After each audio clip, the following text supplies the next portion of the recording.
Gosh, I really look. I don't love that big spotlight.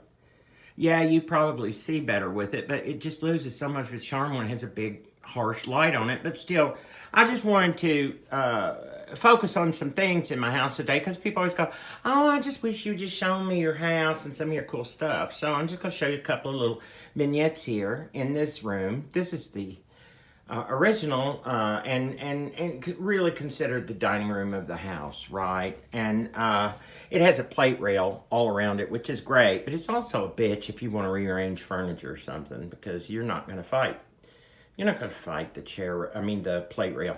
But anyway, this is my corner of, this is like a sacred corner for me, but not, I don't like burn incense there or bow down to it or anything. It's just a collection of crucifixes that I have been given or found or actually I purchased, well, I guess I purchased all of them but one. I received one as a gift. Okay.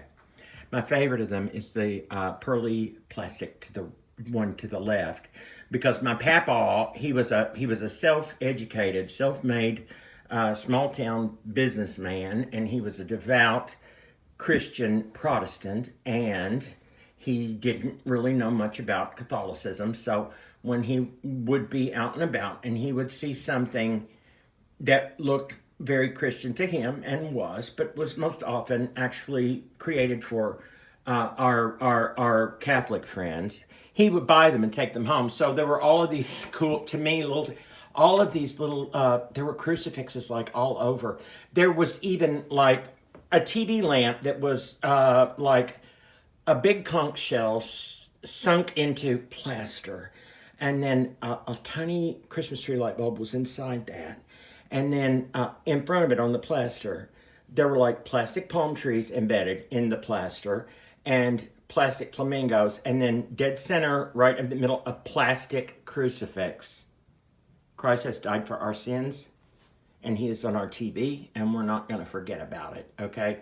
That is so sweet to me. Okay, see, this one is a very Catholic crucifix, because this is the one with supposedly it came with what they call a last rites box. I could be wrong, because I'm not Catholic.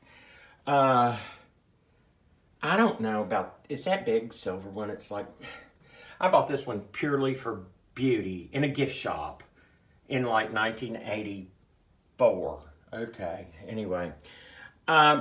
This right here, do you know what these are called? Can you see the image of this little lamp? I really wish, turn off that. Okay. It's a lithophane nightlight, which is like an image that is embedded into thin bisque porcelain, and when the light comes through from behind, the image that is carved into it becomes almost photographic. And when my bestie Lonnie gave me this many years ago, like a year before I left Kentucky, because this image is sacred to everybody, but it's a little more sacred to me and to Lonnie than we feel it is to others, because it's got a funny family story attached to me. Anyway, he gave me this, and I was like, I'm not satisfied with that, just clipping onto a damn light bulb and sticking it in an outlet. So I took it to a framer and had him create this permanent housing. It's called a tabernacle type frame, and I burn a candle. I do not do it always, but I do burn a candle behind it. And at night, and when the phone doesn't choose to throw a big, like, surgical spotlight down on everything, you can see that image, and it's beautiful. Oh, this is just a sample from, oh God, what's that place? J.P. Weaver. I purchased some J.P. Weaver moldings, and they sent me that sample to keep. Now, she is a spill vase, or vase. I say vase most of the time, but I'm going to say vase here. She's a spill vase, and she's not one of those fancy old Paris things, but anytime you see a little figurine with a little basket or a little thing on the side for holding something, that's a spill vase. Although these are called spill vases too, but I don't think they are. I think they're just smallish. I just think they're smallish mantle vases. I don't think that there would be a reason to have two of these, because all a spill vase is one that holds, and it looks like it's just a bud vase, but it's not. It's one that holds twisted piece of paper, matches, or small pieces of kindling for lighting the hearth fire from candle light or oil lamp. So that's what the spill vase is, and that's why she found these little green strike anywhere matches. Now, this is a tiny herond vase, Herend. Look it up. I would never spend this kind of money on something this small, but it is exquisite, and I received it as a very special Christmas gift many years ago. Now, in it, I keep these two hairpins, and I'm going to tell you about them, and then I'm going to let you go. Both of these hairpins, I want that vase to get out of my way. Both of these belong to my mother. My mother was a professional hairdresser. Only in her day, they called it a beauty operator. Early 60s through to the mid 70s. So it was a good time. Anyway, my mother kept her good jewelry, not in her beauty, her jewelry box was huge and full of just like costume stuff. Her real jewelry, her good jewelry, her diamonds and things, they were in the drawer of her silver chest in the dining room. And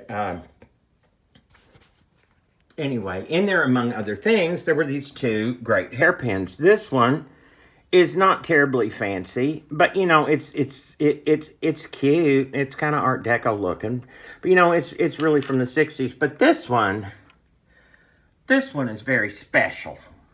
This one is not junk.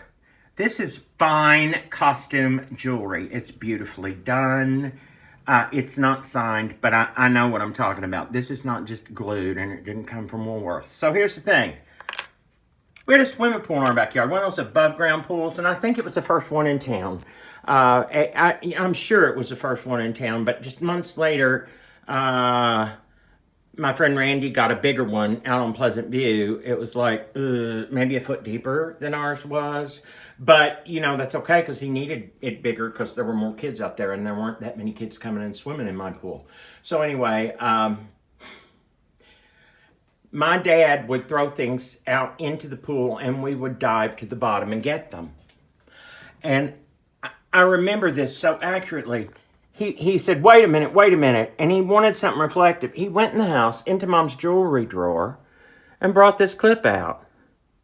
And he was throwing the clip out, and we were diving for it, having a really good time. And I actually did okay. I really did okay. I was a little late swimming, but once I did, I was pretty good at it. And anyway, my mother said, Sam Beam, what are you doing? That is my good hair clip. Give me that. Do not let me see you have that out here in this pool playing with it again. And he said, okay, I just wanted something reflective. And so, you know, it was just a few days later, he said, let's play this game again. And so he's throwing something in and we're going down and getting it, right? Well, let me show you what it was. It was this gorgeous, high quality, I would call this fine costume jewelry, and it was my mother's fanciest hair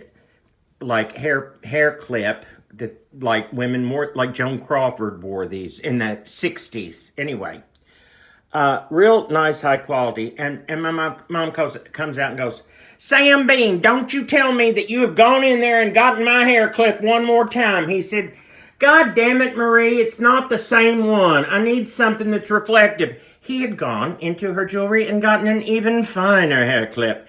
And this is what we dove for. And as it turned out, neither was harmed. I have them both today, plus a sweet story. Now, it's 9 minutes and 22 seconds in. I could go on, but I'm going to stop now. And I'm going to wish you a good day. And I'll see you later in some form or another. Bye.